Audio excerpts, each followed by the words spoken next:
बच्चों आज मैं डिजिटल बोर्ड से आपको पढ़ाने वाला हूं क्लास 10 के चैप्टर नंबर 2 को। और ये चैप्टर क्या है बच्चों? अम्ल, क्षारक एवं लवण। तो पहले भी मैंने तुम्हें पढ़ाया है, बहुत अच्छे से समझाया है।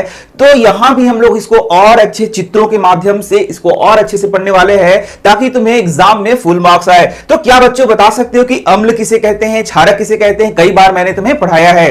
तो बच्चों तुम जानते हो कि कुछ ऐसे पदार्थ होते हैं जिनको टेस्ट करके पता लगाया जा सकता है कि वह अम्ल है या क्षारक है। हालांकि तुम ऐसा नहीं करना। तो कुछ ऐसे पदार्थ हैं जिनको जब हम लोग टेस्ट करते हैं तो वो स्वाद में खट्टे लगते हैं। ठीक है, स्वाद में कैसे लगते हैं बच्चों? खट्टे होते हैं। उन पदार्थों को हम लोग क्या बोलते हैं? अम्ल बोलते हैं। और कुछ ऐसे पदार्थ होते हैं जो कि कड़वे होते हैं, उन्हें हम लोग क्या बोलते हैं? क्षारक बोलते हैं। जैसे नींबू वगैरह तुमने कभी टेस्ट किया होगा बच्चों, तो वो कैसे लगते हैं? खट्टे लगते हैं। टेस्ट में क्या लगते हैं? स्वाद में क्या लगते हैं? खट्टे लगते हैं। तो उसे हम लोग क्या बोलते हैं? अम्ल बोलते हैं। या उस तरीके के खट्टे पदार्थों को हम लोग अम्लीय पदार्थ कहते हैं। बहुत अच्छे। और कुछ ऐसे सोडा वगैरह होता है बच्चों जो कि क्या होता है? क्षारकीय होता है, जिसे हम लोग क्या बोलते हैं? बेसिक इन नेचर बोलते हैं। ठीक है, तो चलो देखो यहां पर इसके सबसे पहला जो क्वेश्चन आता है वह आता है तुम्हें अम्ल एवं क्षारक के बीच में अंतर करें। तो यहां पर कुछ चीजों तो मैं बता दे रहा हूं और बाकी चीजों को आगे जब हम लोग पढ़ेंगे तो वहां से अंतर हम लोग देख सकते हैं।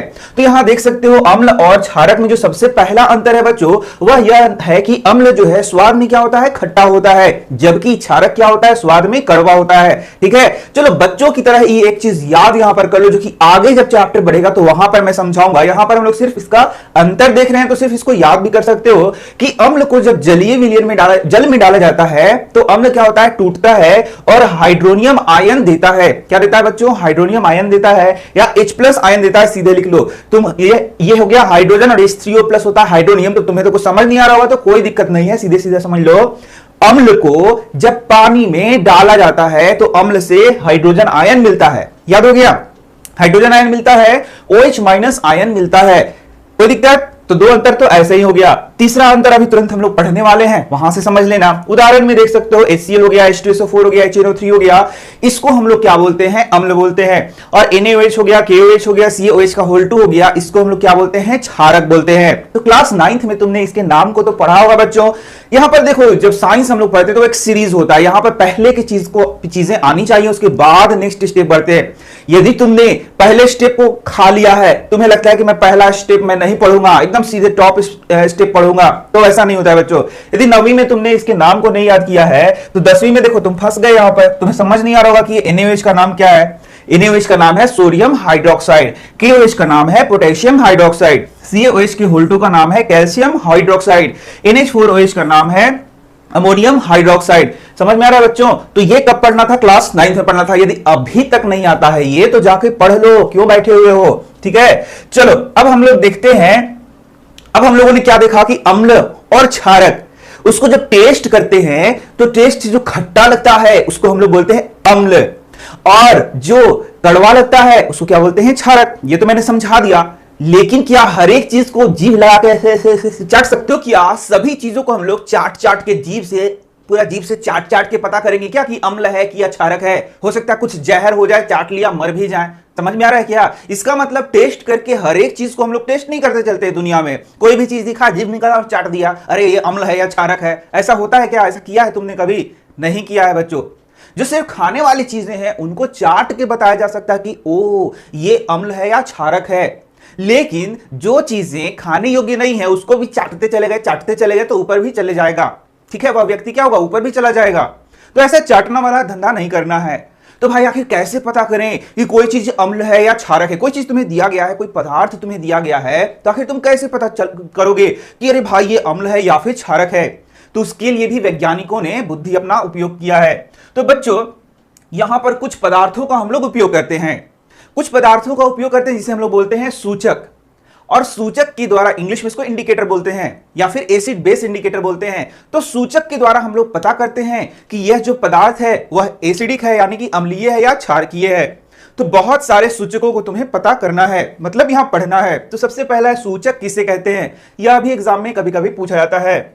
वे पदार्थ जो अपने रंग में परिवर्तन कर दूसरे पदार्थों के साथ अम्लीय क्षारकीय व्यवहार करते हैं उन्हें संसूचक कहा जाता है या सूचक कहा जाता है।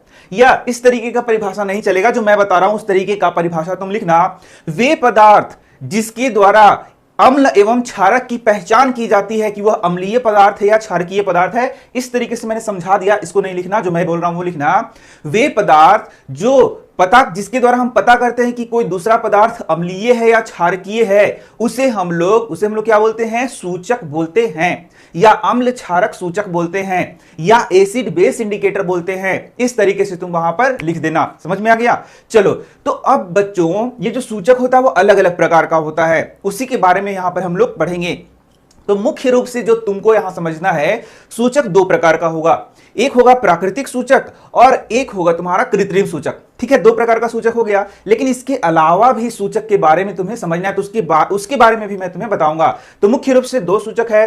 तो पहला क्या है बच्चों? पहला है प्राकृतिक सूचक, जिसको हम लोग बोलते हैं नेचुरल इंडिकेटर। तो नाम से ही पता चल जाता है कि नेचुरल इंडिकेटर यानी कि प्राकृतिक चीज है कोई, जिसके द्वारा हम लोग एसिड को भी पहचान पाते हैं और बेस को भी पहचान पाते हैं। तो वे सूचक जो प्राकृतिक स्रोतों से प्राप्त होते हैं, वे सूचक जो कि प्राकृतिक स्रोत से प्राप्त होते हैं, उन्हें हम लोग प्राकृतिक सूचक कहते हैं। अब ये उदाहरण तुमको याद रखना है, जैसे लिटमस पत्र का नाम तुमने सुना है, स्कूल में देखा भी है, उसी लिटमस के बारे में यहां बात करना है। लिटमस पेपर सुना है ना? पहला हो गया लिटमस, दूसरा हो गया हल्दी, तीसरा हो गया चाइना रोज मतलब उड़हल, फिर क्या हो गया? लाल गोभी। बहुत सारे ऐसे उदाहरण हैं जो कि प्राकृतिक सूचक हैं। तो इन प्राकृतिक सूचकों का उपयोग करके हम लोग क्या करते हैं? हम लोग पता करते हैं कि कोई पदार्थ अम्लीय है अथवा क्षारकीय है। ठीक है, चलो यहां देखते हैं लिटमस के बारे में थोड़ा सा, क्योंकि तुम्हें लिटमस के बारे में थोड़ा सा यहां पर पढ़ना है। तो बच्चों यहां देख सकते हो, लिटमस के बारे में यदि समझोगे तो लिटमस एक विलियन होता है। लिटमस सबसे पहले समझो, लिटमस लाइकेन नामक प्लांट से प्राप्त होता है हमें। तो जो लाइकेन है उससे लिटमस को एक्सट्रैक्ट करते हैं। तो जब लिटमस को एक्सट्रैक्ट करते हैं तो बैंगनी रंग का तुम्हें तरल वहां पर मिलता है, बैंगनी रंग का विलियन तुम्हें यहां पर मिलता है। कैसा विलियन मिलता है बच्चों? बैंगनी रंग का मिलता है। और या फिर इसे बोलेंगे कि बैंगनी रंग का रंजक होता है, जो थैलोफाइटा समूह के लाइकेन के पौधे से निकाला जाता है। तो यहां से क्वेश्चन को समझो, क्वेश्चन सीधा सा पूछेगा यदि एग्जाम में कि बताइए कि लिटमस किससे प्राप्त होता है? आंसर कर देना, लाइकेन नामक पौधे से प्राप्त होता है। दूसरा क्वेश्चन पूछेगा लिटमस किस रंग का होता है? ये बहुत बार पूछता है, तो तुम सीधे उत्तर दे देना, लिटमस विलियन बैंगनी रंग का रंजक होता है, बैंगनी रंग का। ठीक है, पर्पल कलर का। आगे देखो, लिटमस विलियन जब न तो मतलब अम्लीय होता है और न क्षारकीय होता है, तब इसका रंग क्या होता है? बैंगनी होता है। ना अम्लीय रहेगा ना क्षारकीय रहेगा, इसका रंग क्या रहेगा? बैंगनी रहेगा। अब ध्यान से सुनना, इसी लिटमस को क्या करेंगे? इसी जो लिटमस विलियन है उसी को पेपर में हम लोग लगा देंगे, पेपर में डालेंगे तो पेपर उसको सोख लेगा, और वही पत्र क्या कहलाता है? लिटमस पेपर कहलाता है बच्चों। क्या कहलाएगा? लिटमस पेपर कहलाएगा। तुमने बहुत अच्छे से सुना है, नहीं सुना है तो यहां तुम देख सकते हो लिटमस पेपर को। ये देखो, यही है लिटमस पेपर। तो अब ये जो लिटमस पेपर है बच्चों, ये लिटमस पेपर का रंग कैसा कैसा होता है यही तुमको याद कर लेना है। तो यहां देखना, एक है तुम्हारा एसिड, क्या है बच्चों? एसिड है। एक है तुम्हारा बेस। एसिड मतलब क्या हो गया? अम्ल। तुम्हें पता है एसिड मतलब क्या हो गया? अम्ल। और बेस मतलब क्या हो गया? क्षारक। ठीक है, इस तरीके से क्षारक लिख देते हैं, ऐसे क्षारक। अम्ल हो गया और क्या हो गया? क्षारक हो गया। तो अब हम लोग क्या करते हैं? ब्लू कलर का लिटमस पेपर लेते हैं। यहां देखो ब्लू कलर का है, और जब इसको डाला गया तो यहां देखना लाल लाल तुमको दिख रहा है, हल्का हल्का लाल हो जा रहा है। यानी कि एसिड में हम लोग क्या यूज करते हैं बच्चों? ब्लू कलर का लिटमस पेपर को यूज करते हैं। और जैसे ही ब्लू लिटमस पेपर को डालते हैं तो ये क्या हो जाता है बच्चों? रेड हो जाता है। ब्लू लिटमस पेपर क्या हो जाता है? रेड हो जाता है। किस चीज में होता है बच्चों? एसिड में। याद रखना है, कभी नहीं भूलना है। ये इतना इंपॉर्टेंट क्वेश्चन है, क्लास 8 से पूछा जाता है। क्या होता है जब नीला लिटमस पेपर को एसिड में डालते हैं? तो बोलोगे लाल रंग का हो जाता है। तो नीला लाल इसी में कंफ्यूजन हो जाएगा तुम्हें। तो एसिड याद रखना है, एसिड में क्या डालना है? नीला रंग का, और कलर क्या हो जाएगा? रेड हो जाएगा। अब देखो बेस यानी कि क्षारक में लाल लिटमस पत्र, देख लो यहां पर कैसा लिटमस पत्र है। यहां देखो ये लाल लिटमस पत्र डाला गया है, और जब डाला गया तो यहां देख लो कलर क्या हो गया? नीला हो गया। साफ साफ तुम्हें दिख रहा होगा इसका कलर क्या हो गया? नीला हो गया। यानी कि क्षारक में जब लाल लिटमस पत्र डालते हैं तो वो कलर कैसा हो जाता है? नीला हो जाता है। एकदम याद हो गया बच्चों, कोई बात नहीं है। अब सुनो ध्यान से, अब क्या है, जब अम्ल और क्षारक का अंतर हम लोग लिखते हैं तो वहां पर यह बात लिख सकते हैं, अम्ल में लिख सकते हैं कि अम्ल में जब नीला लिटमस पेपर डालते हैं तो लाल हो जाता है। क्षारक में लिख सकते हैं कि जब लाल लिटमस पेपर डाल जाता है तो नीला हो जाता है। हो गया बात खत्म। चलो आगे हम लोग देखते हैं। अम्ल नीले लिटमस पत्र को लाल कर देता है, जबकि क्षार जो लाल लिटमस पत्र है उसको नीला कर देता है। याद नहीं है तो कर लो याद। ये तो मतलब तुम्हारी जबान पे होना चाहिए, नहीं तो तुमने कुछ भी नहीं पढ़ा है, कुछ नहीं पढ़ा है। अब देखो बच्चों, हल्दी, हल्दी भी क्या है? एसिड बेस इंडिकेटर है, यानी कि सूचक है। हल्दी जो तुम लोग अपने घरों में खाने में यूज करते हो वही क्या है? एक सूचक है। कैसा सूचक है? प्राकृतिक सूचक है। तो यदि हल्दी मान लो सफेद रंग के कपड़े पे गिर जाएगा तो उसका रंग कैसा हो जाएगा? पीला हो जाएगा। पीला हो जाएगा ना। तो यहां देखना, हल्दी भी एक अन्य प्रकार का प्राकृतिक सूचक है। यह पीला रंग का होता है। किस रंग का होता है? अरे भैया ये कोई पढ़ने का बात है? सो गए क्या? अरे सो गए क्या? पीला रंग का होता है। सफेद कपड़ों पे जाएगा तो क्या हो जाएगा? सफेद कपड़ों पे मान लो सब्जी भीग गया तो पीला रंग का दाग हो जाएगा। तो जब इसे साबुन, साबुन क्या होता है? क्षारीय प्रकृति का होता है। तो जब इसे साबुन से धोते हैं तो इस दाग का धब्बा भूरा लाल दिखाई पड़ता है। ठीक है। अम्ल के साथ हल्दी के रंग में कोई परिवर्तन नहीं होता है, जबकि क्षारक के साथ इसका रंग लाल भूरा हो जाता है या भूरा लाल हो जाता है। ध्यान से देखो, हल्दी एक संसूचक है या सूचक है? हल्दी एक सूचक है या हल्दी एक एसिड बेस इंडिकेटर है, जिसके द्वारा हम लोग पता करते हैं कि सामने वाला चीज एसिड है कि बेस है, ये पता करते हैं ना। तो यदि हल्दी को अम्ल में सटा दो, अम्ल में डाल दो, अम्ल से रिएक्शन करेगा तो हल्दी का रंग चेंज नहीं होगा। लेकिन हल्दी को क्षारक में सटा दो, क्षारक में डाल दो तो हल्दी का रंग कैसा हो जाएगा? देखो यहां लाल भूरा रंग हो जाएगा। हल्दी का रंग यहां पर अम्ल में नहीं बदलेगा और क्षारक में लाल भूरा हो जाएगा। ठीक है। इसका मतलब क्या हुआ कि हल्दी एक क्या है? एसिड बेस इंडिकेटर है। बस सिंपल था। तो क्या बता सकते हो कैसा है? ये प्राकृतिक सूचक है। कैसा सूचक है? प्राकृतिक सूचक है। तो चलो संश्लेषित सूचक यानी कि सिंथेटिक इंडिकेटर, इसके बारे में भी याद कर लो। तो सिंथेटिक इंडिकेटर क्या हो गया? संश्लेषित सूचक क्या हो गया? मतलब कि कुछ ऐसे सूचक बनाए जाते हैं जो कि लेबोरेटरी में तैयार किए जाते हैं, जो कि केमिकल्स है। ठीक है। उनका उपयोग करके हम लोग पता करेंगे कि अरे भाई ये एसिड है या बेस है, तो उसे हम लोग क्या बोलेंगे? उसे हम लोग बोलेंगे संश्लेषित सूचक। संसूचक लिखने का जरूरी नहीं, बार बार मैं बता रहा हूं, ऐसे गड़बड़ा मत। वे सूचक है जो प्राकृतिक नहीं होते बल्कि रासायनिक पदार्थों द्वारा बनाए जाते हैं। उदाहरण तो एकदम याद रखना, बहुत टफ है। पहला है मेथिल ऑरेंज या मिथाइल ऑरेंज, जैसे बोलोगे मिथाइल ऑरेंज, गलत नहीं हुआ। दूसरा है फिनोल्फ्थेलीन। क्या है बताओ? फिनोल्फ्थेलीन। पहला हो गया मिथाइल ऑरेंज, दूसरा हो गया फिनोल्फ्थेलीन। दोनों याद रखना। तो अब यदि मिथाइल ऑरेंज तुमको मैंने दे दिया, तो देखो मैं दे ही दे रहा हूं, ये देखो यही है बच्चों मिथाइल ऑरेंज, दिख रहा होगा यहां पर। ये क्या है बताओ? ये है मिथाइल ऑरेंज, दिख रहा है ये मिथाइल ऑरेंज। देखो ऑरेंज ऑरेंज कलर का है, देखो METHYL ऑरेंज लिखा हुआ है। तो यदि मैंने मिथाइल ऑरेंज तुम्हें दे दिया तो उसका उपयोग करके तुम कैसे पता करोगे कि कोई पदार्थ एसिड है या बेस है? कुछ करना नहीं है। मिथाइल ऑरेंज लो, तो कुछ करना नहीं है। मिथाइल ऑरेंज को लिया और एसिड में डाल दिया, टप टप टप टप एसिड में डाल दिया। तो जैसे ही इसको एसिड में डालोगे, एसिड का बेचारा पहले कुछ और रंग था, लेकिन जैसे ही मिथाइल ऑरेंज डाला इसका कलर लाल हो गया। तो जैसे ही इसका कलर रेड हो जाएगा तो ये बताएगा कि ये जो मिथाइल ऑरेंज है वह एसिड को किस रंग में बदल देता है? लाल रंग में बदल देता है। फिर इस एसिड को, इसको मिथाइल ऑरेंज को हम लोगों ने क्षारक में डाल दिया, तो क्षारक का रंग कैसा हो जाएगा? पीला हो जाएगा। तो अब बच्चों ये जो चीज मैं बता रहा हूं ये तुम्हें याद रखना है, बिना याद किए काम नहीं चलेगा। तो बताओ जल्दी से, मिथाइल ऑरेंज को अम्ल में डालेंगे तो कैसा रंग हो जाएगा? लाल। क्षारक में डालेंगे तो कैसा हो जाएगा? पीला। बहुत अच्छे। तो अब देखो दूसरा फिनोल्फ्थेलीन, देखो यही है फिनोल्फ्थेलीन, दिख रहा है तुम्हें? तो डिजिटल बोर्ड से जब हम लोग पढ़ते हैं तो कुछ चीजें देख के भी समझा करो। तो ये देखो यहां पर फिनोल्फ्थेलीन है। तो अब यहां देखो ध्यान से, ये देखो फिनोल्फ्थेलीन है। फिनोल्फ्थेलीन देखोगे तो उसका कलर क्या होगा? कलरलेस होता है। फिनोल्फ्थेलीन का कलर क्या होता है? कलर नहीं होता है। लेकिन जैसे ही उसको एसिड में डालोगे, मान लो कि नींबू का रस एसिडिक है, उसमें उसको डाल दिया तो उसका रंग वह बदल देगा, कलरलेस कर देगा।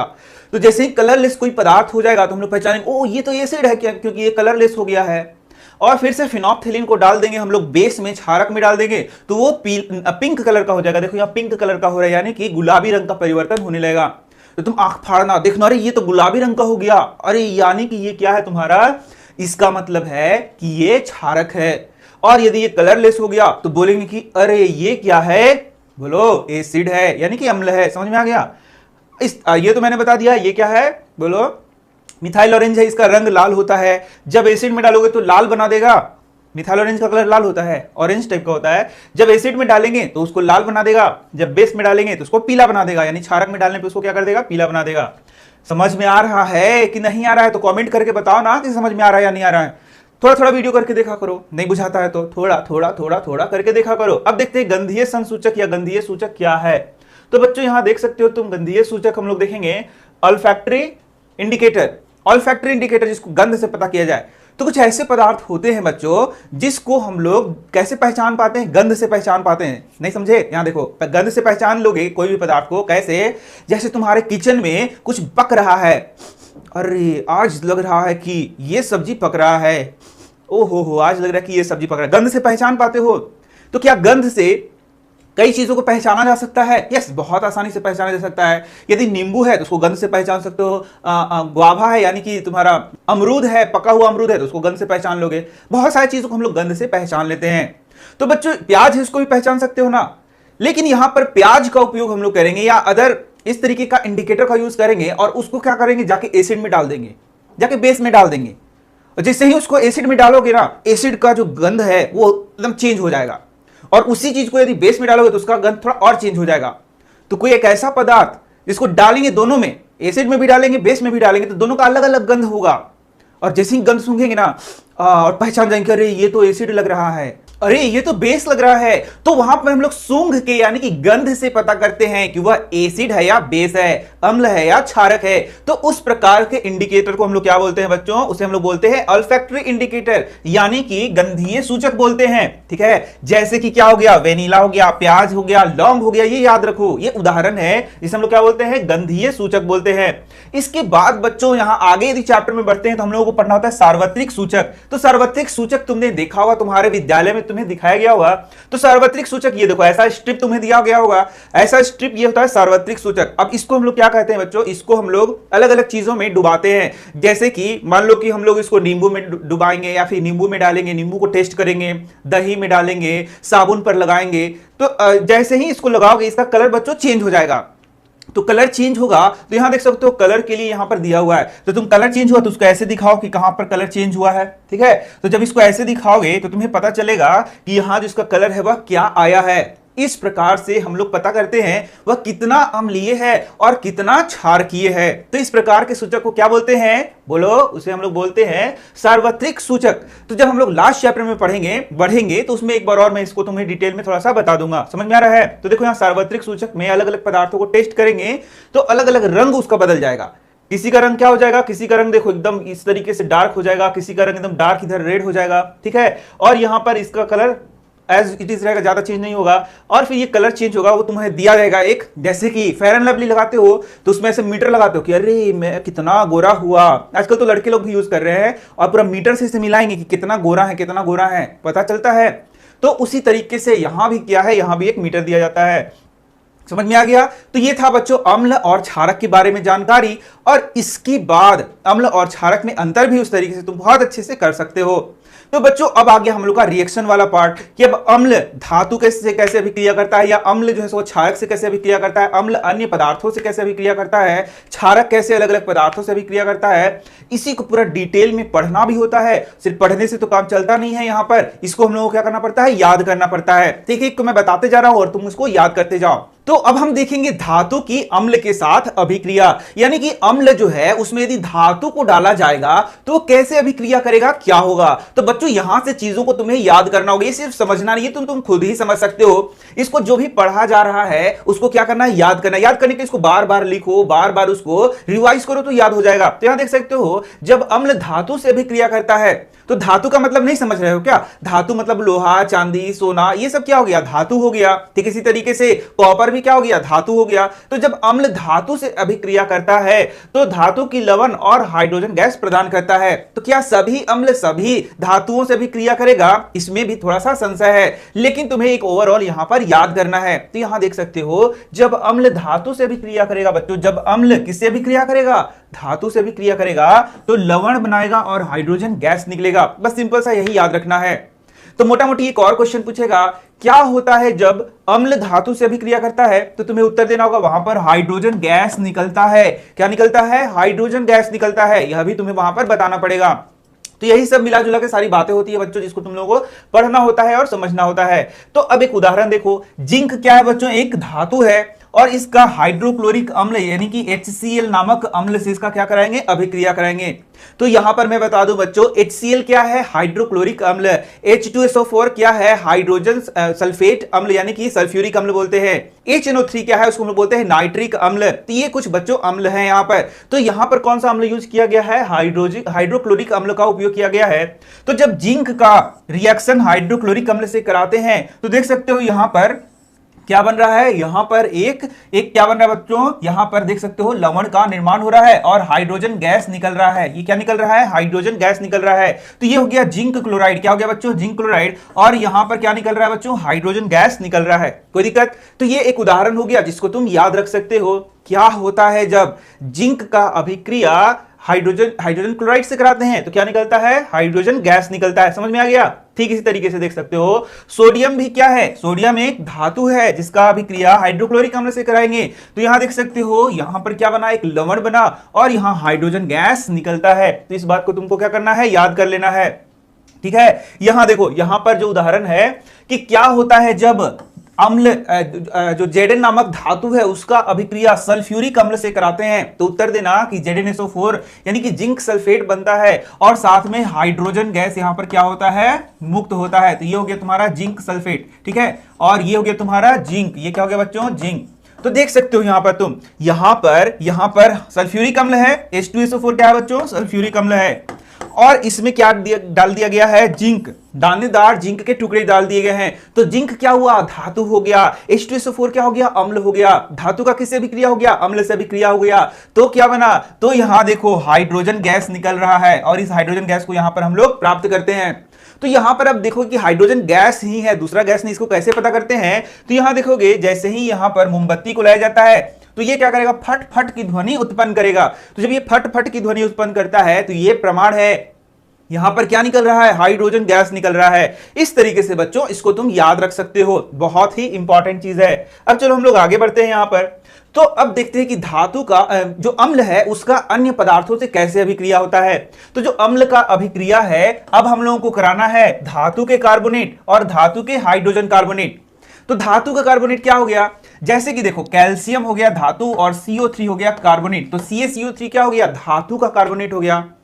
धातु का हाइड्रोजन कार्बोनेट क्या हो गया, तो देखो HCO3 को बोलते हैं हाइड्रोजन कार्बोनेट और इसमें धातु लगा दो तो कैल्शियम धातु लगा दिया तो ये हो गया धातु का हाइड्रोजन कार्बोनेट।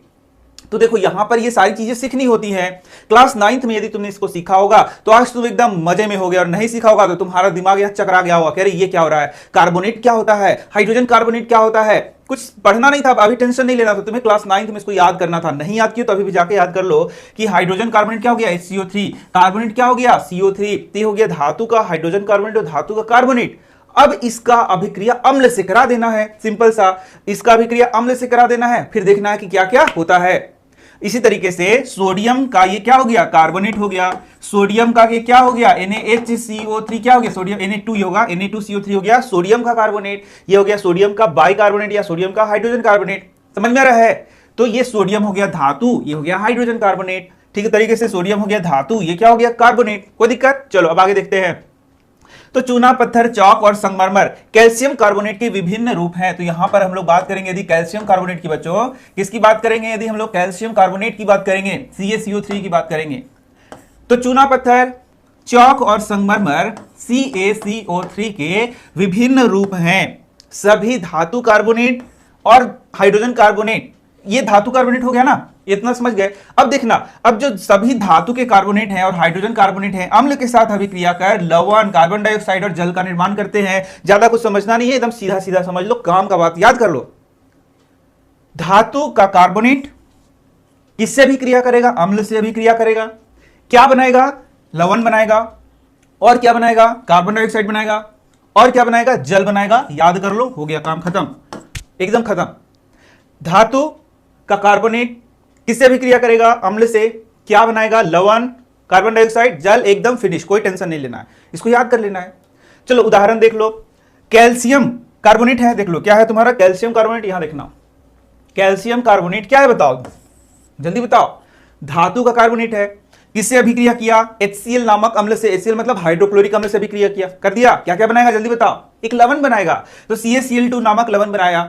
कैल्शियम क्लोराइड, और क्या बनाएगा जल्दी बताओ, CO2 बनाएगा, H2 बनाएगा, बना दिया, याद कर लिया, बात खत्म, फिनिश। कोई दिक्कत नहीं ना, दिक्कत तो ऐसे ही बच्चों इसको याद कर लेना है, सिंपल सिंपल सा चीज है। यहां से क्वेश्चन देगा क्या होता है जब धातु का कार्बोनेट अम्ल से अभिक्रिया करता है, तो क्या होता है, तुम बोलना कि कुछ नहीं होता है, लवण बनता है, CO2 बनता है, H2O बनता है, बात खत्म, नंबर दीजिए और निकल जाइए, ठीक है। चलो यहां देखो दूसरा देखते हैं, नाइट्रिक अम्ल HNO3 हो गया, सोडियम कार्बोनेट से भी क्रिया करेगा, तो ये वाला तुम्हारे बुक में एग्जाम नहीं दिया हुआ है, याद कर सकते हो। ये तो यहां पर लवण बन गया CO2 और यहां पर क्या बन गया, H2O बन गया, कोई दिक्कत। अब यहां देखो देखो सोडियम कार्बोनेट हाइड्रोक्लोरिक अम्ल से अभिक्रिया करेगा तो सोडियम क्लोराइड नामक लवण बनाएगा, CO2 बनाएगा और जल बनाएगा, बात खत्म। यही सब चीज लिखा हुआ है। अब यहां पर हम लोग आगे देखेंगे कि धातु हाइड्रोजन कार्बोनेट, अभी धातु कार्बोनेट हम मैंने दिखा, बहुत सारे उदाहरण भी बताए। अब सिंपल सा है कि धातु का हाइड्रोजन कार्बोनेट अम्ल से अभिक्रिया करेगा तो क्या होगा, अरे बाप रे बाप, ये क्या होगा, अरे कुछ नहीं होगा, सिंपल वही होगा कि धातु का हाइड्रोजन कार्बोनेट अम्ल से जब अभिक्रिया करेगा तो वही चीज फिर से बन जाएगा, लवण बनेगा, CO2 बनेगा, जल बनेगा, वो जो पीछे याद किया था वही लिख देना है, बात खत्म, एकदम फिनिश, याद हो गया, टेंशन फ्री, पूरा नंबर मिल जाएगा, ठीक है। चलो आगे देखते हैं, उदाहरण देख लेते हैं। ये देखो ये बुक का एक उदाहरण है, धातु का कैसा कार्बोनेट है, देख के बताओ तो। हाँ ये धातु का हाइड्रोजन कार्बोनेट है, यदि H लगा हुआ है तो हाइड्रोजन कार्बोनेट है, किससे अभिक्रिया करेगा जल्दी बताओ, अम्ल से अभिक्रिया करेगा, क्या बनाएगा, लवण बनाएगा, और क्या बनाएगा, CO2 बनाएगा, और क्या बनाएगा, H2O बनाएगा, बात खत्म, टेंशन फ्री, नंबर आ गया, एकदम खुश रहो। लेकिन ये याद कर लेना, ये बुक का है तो ये तुम्हारा जरूरी है। अब देखेंगे धातु, ठीक है, धातु यहां पर थोड़ा सा यहां देखते हैं कि पहले हम लोगों ने देखा धातु का अभिक्रिया अम्ल से के साथ करा रहा, अभी तो अम्ल का सारा अभिक्रिया था, अब क्षारक का अभिक्रिया देखते हैं हम लोग। तो धातु का जब अभिक्रिया अम्ल से कराते हैं तो जल्दी बताओ तो क्या होता है, हाइड्रोजन गैस निकलता है, बहुत अच्छी, ये मैंने पढ़ाया है। तो जब धातु का अभिक्रिया क्षारक से कराएंगे, बेस से कराएंगे, तो क्या क्या निकलेगा, अरे वही चीज निकलेगा, फिर से हाइड्रोजन गैस ही निकलेगा, टेंशन ज्यादा नहीं लेना है। तो एक एक याद करते जाओगे तो समझ में आता जाएगा। क्या क्वेश्चन है, धातु का अभिक्रिया अम्ल से होगा तो क्या निकलेगा, हाइड्रोजन गैस निकलेगा। धातु का अभिक्रिया जब क्षारक से होगा तो क्या निकलेगा, हाइड्रोजन गैस निकलेगा, वही चीज सेम है। उदाहरण देखो, ये देखो ये हो गया तुम्हारा क्षारक, NaOH क्या हो गया, सोडियम हाइड्रोक्साइड क्या हो गया, क्षारक हो गया, पोटेशियम हाइड्रोक्साइड क्या हो गया, क्षारक हो गया, फिर NH4OH क्या हो गया, क्षारक हो गया, कोई दिक्कत। तो ये सब बच्चों क्षारक के उदाहरण हैं, इसको बोलते हैं पोटेशियम हाइड्रोक्साइड, ठीक है, फिर इसको बोलते हैं अमोनियम हाइड्रोक्साइड, इसको बोलते हैं सोडियम हाइड्रोक्साइड। तो ये क्या है, क्षारक के उदाहरण है। फिर इस तरीके से क्षारक का हम लोग अभिक्रिया करा देंगे, किससे बोलो, यस धातु से। तो क्या होता है, अरे याद तो है तुम्हें, हाइड्रोजन गैस निकलता है, तो ये देखो यहाँ हाइड्रोजन गैस निकल रहा है। और यहां पर बच्चों एक बन रहा है तुम्हारा साल्ट, यानी कि लवण बन रहा है Na2ZNO2 सोडियम जिंकेट, इसको याद कर लेना, ये तुम्हारे बुक का है, इसको एकदम रट लेना, याद कर लेना, ठीक है। तो बच्चों अब हम लोग अपने सबसे इंपॉर्टेंट टॉपिक को पढ़ेंगे और अब हम देखेंगे कि अम्ल और क्षारक जब आपस में रिएक्शन करते हैं, अभिक्रिया करते हैं तो क्या होता है। तो बहुत आसान है, क्या होता है जब अम्ल और क्षारक आपस में रिएक्शन करते हैं, तो इसके उत्तर में हम लोग लिख सकते हैं कि वहां पर न्यूट्रलाइजेशन रिएक्शन होता है, यानी कि उदासीनीकरण अभिक्रिया होता है। तो ये तो बच्चों एकदम बच्चों जैसा क्वेश्चन है, कॉमन क्वेश्चन है, और मैं बता दूं एकदम सबसे इंपॉर्टेंट क्वेश्चन है इस चैप्टर का। तुम्हारे एग्जाम में कुछ पूछे ना पूछे, भारी भारी क्वेश्चन ना पूछे, ये इतना आसान क्वेश्चन है कि इसको बहुत बार पूछता है, तो उदाहरण के साथ याद कर लो, इसको एकदम याद कर लो। तो अम्ल और क्षारक की आपस में अभिक्रिया होती है तो लवण और जल का निर्माण होता है, ये याद कर लो। और इस प्रकार की अभिक्रिया को उदासीनीकरण अभिक्रिया कहते हैं। क्या क्या हुआ, अम्ल हुआ और क्या हुआ, क्षारक हुआ, उनका बीच में क्या हुआ, रिएक्शन हुआ, अभिक्रिया हुआ, इससे क्या बना, लवण प्लस जल का निर्माण होता है। एकदम याद कर लो, रट लो, यहां से यहां तक लिख दिया, साथ में एक उदाहरण भी लिखना होगा। तो मान लो 3 नंबर का क्वेश्चन है तो 3 नंबर तुम्हें मिल जाएगा। तो NaOH हो गया, HCl हो गया, ये क्या है बच्चों, क्षारक है, एक प्रबल क्षारक है। ये क्या है, एक प्रबल अम्ल है। इन दोनों से अभिक्रिया किया तो यहां पर एक लवण बन गया और यहां पर क्या बन गया, जल बन गया। तो ये उदाहरण भी लिखना पड़ेगा, दोनों चीज लिख दोगे तो जो डेफिनेशन हम लोगों ने लिखा उसका 2 नंबर मिल जाएगा, इसका 1 नंबर मिल जाएगा, 3 नंबर एकदम पक्का आ रहा है, एग्जाम में जाकर देख लेना, जरूर आएगा। तो ये सारे क्वेश्चन बच्चों जैसे क्वेश्चन है जिसको तुमको याद कर लेना चाहिए। तो जब अम्ल और क्षारक आपस में मिलते हैं तो एक दूसरे के प्रभाव को उदासीन कर देते हैं, इस प्रकार की अभिक्रिया को उदासीनीकरण अभिक्रिया कहते हैं। अब यहां देखना, अब यहां से हो सकता है कि तुम्हें टेंशन हो जाए, समझ में नहीं आए, तो याद कर लेना, कोई दिक्कत तो है नहीं। बोलता है धातु का ऑक्साइड, पहले समझो कि धातु का ऑक्साइड क्या हुआ। तो पहले एक धातु ले लो, कैल्शियम एक धातु हो गया, इसका ऑक्साइड ले लो तो O हो गया, ऑक्साइड का मतलब हो गया जिसमें ओ जुड़ा हुआ है, उसको हम लोग क्या बोलेंगे, ऑक्साइड बोलेंगे। तो धातु का ऑक्साइड ये हो गया धातु का ऑक्साइड। ठीक इसी प्रकार से मान लो कि कॉपर एक धातु है, इसका ऑक्साइड CuO हो गया, कॉपर का ऑक्साइड हो गया, धातु का ऑक्साइड ये हो गया। ठीक है, क्योंकि कॉपर क्या है, धातु है, कैल्शियम क्या है, धातु है, समझ में आ गया। अब बोलेगा अधातु का ऑक्साइड, तो C मतलब कार्बन अधातु है, तो अधातु का ऑक्साइड CO2 हो गया, समझ में आ रहा है। तो धातु का ऑक्साइड क्या होता है, अधातु का ऑक्साइड क्या होता है, ये पहले समझ लो, बुझा गया, समझ में आ गया, एकदम टेंशन फ्री। अब देखो, तो इस धातु के ऑक्साइड को अम्ल से अभिक्रिया कराएंगे तो क्या होगा, ये क्वेश्चन होगा। तो सिंपल सा यहां पर हम लोग को याद कर लेना है कि जब धातु के ऑक्साइड का जब अम्ल से अभिक्रिया कराते हैं तो लवण और जल का निर्माण होता है। ये हो गया तुम्हारा लवण और ये हो गया जल, ये हो गया तुम्हारा अम्ल। ठीक है, अम्ल, लवण, जल, और ये क्या हो गया, धातु का ऑक्साइड हो गया। समझ में आ रहा है। धातु का ऑक्साइड का जब अभिक्रिया अम्ल से कराते हैं तो लवण और जल बनता है। तो यहां पर देखोगे, अभी उदासीनीकरण अभिक्रिया हम लोगों ने पढ़ा था, उसमें हम लोगों ने क्या देखा था, हम लोगों ने देखा था कि यहां पर, यहां देखो, यहां से दिखा रहा हूं मैं, यहां देखना कि यहां था अम्ल, यहां था लवण और यहां था जल। तो ये क्या था, क्षारक था ना बच्चों, क्षारक का अभिक्रिया अम्ल से कराएंगे तो लवण एवं जल बनेगा। क्षारक का अभिक्रिया जब हम लोग अम्ल से कराएंगे तो लवण एवं जल बनेगा, क्षारक का अभिक्रिया अम्ल से कराएंगे तो लवण एवं जल बनेगा। यहां भी तो वही चीज आ रहा है ना। इसका मतलब यह जो है क्षारक के जैसा बिहेव करेगा। किसके जैसा बिहेव करेगा, क्षारक के जैसा ये अपना बिहेव करेगा। तो यही एग्जाम में क्वेश्चन पूछा जाता है कि जो धातु का ऑक्साइड है बच्चों, धातु का ऑक्साइड है, ऑक्साइड कैसा बिहेव करता है, तो तुम बोलोगे क्षारक के जैसा बिहेव करता है। क्योंकि जैसे हम लोगों ने पहले देखा कि क्षारक अम्ल से अभिक्रिया के लवण एवं जल बनाता है, ठीक उसी प्रकार यहां पर धातु का ऑक्साइड अम्ल से अभिक्रिया करके लवण एवं जल बनाता है। तो धातु ऑक्साइड क्या हुआ, क्षारक के जैसा हो गया। एकदम समझ में आ गया, नहीं समझ में आया तो फिर से इसको पढ़ सकते हो। देखो, धातु का ऑक्साइड अम्ल से अभिक्रिया करके क्या बना रहा है, लवण और जल का निर्माण कर रहा है। तो इसको तुम याद कर सकते हो, बहुत इंपॉर्टेंट है। क्वेश्चन पूछेगा कि कैल्शियम ऑक्साइड का जब अम्ल यानी कि हाइड्रोक्लोरिक अम्ल से अभिक्रिया होता है तो क्या होता है, तो तुम बोलना कि हाइड्रोक्लोरिक अम्ल कैल्शियम क्लोराइड बनता है एवं जल का निर्माण होता है। ये अभिक्रिया तुम्हारे बुक में है तो इसको तुम याद कर सकते हो। अब देखना, यहां पर ये हो गया ना क्षारक और धातु ऑक्साइड का अभिक्रिया, ठीक है, अधातु ऑक्साइड का अभिक्रिया। अब क्षारक और अधातु ऑक्साइड मैंने CO2 हो गया या धातु ऑक्साइड हो गया, अभी मैंने बताया था। तो यहां भी ठीक वैसे ही कि जब क्षारक का अभिक्रिया और धातु के ऑक्साइड से कराएंगे तो लवण और जल का निर्माण होगा। यहां देखो लिखा हुआ है कि क्षारक का अभिक्रिया धातु के ऑक्साइड से कराएंगे तो लवण एवं जल का निर्माण होता है, इसलिए अधात्विक ऑक्साइड अम्लीय होते हैं। ठीक है, ये अम्ल के जैसा बिहेव करेगा, यही बात तुमको यहां पर लिख देना है। जैसे उदाहरण भी देख सकते हो यहां पर, यहां देखो ये है क्षारक, ये है धातु का अधातु का ऑक्साइड, सी मतलब क्या हो गया, अधातु।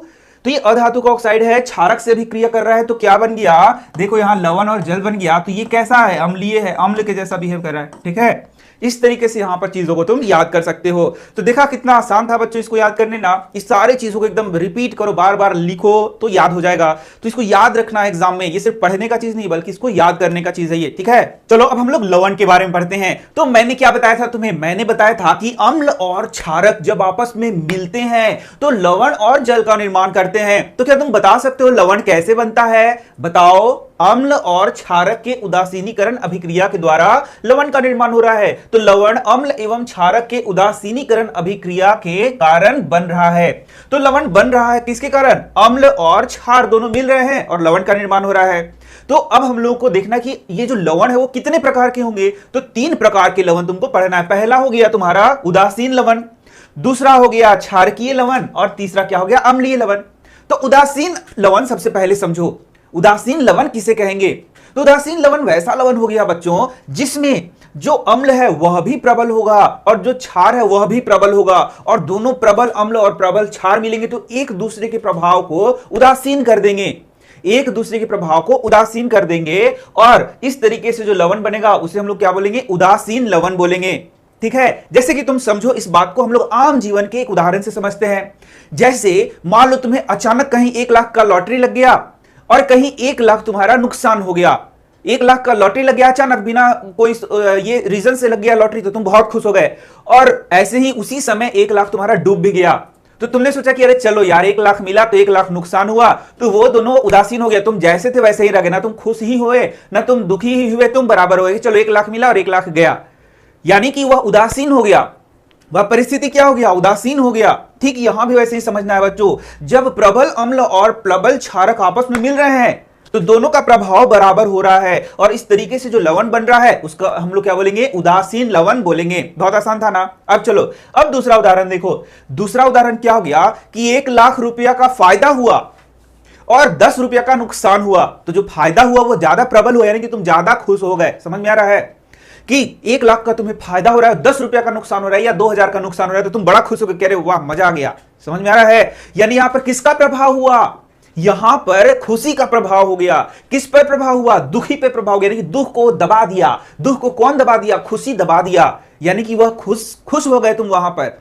यानी एक था प्रबल और एक था निर्बल, तो निर्बल वाला बेचारा दब गया, दुखी वाला ऐसे देख रहा है कि वो मैं तुम्हें दुखी नहीं कर पाया, और जो प्रबल था खुशी वो बोला कि मैं तुम्हें दबा दिया।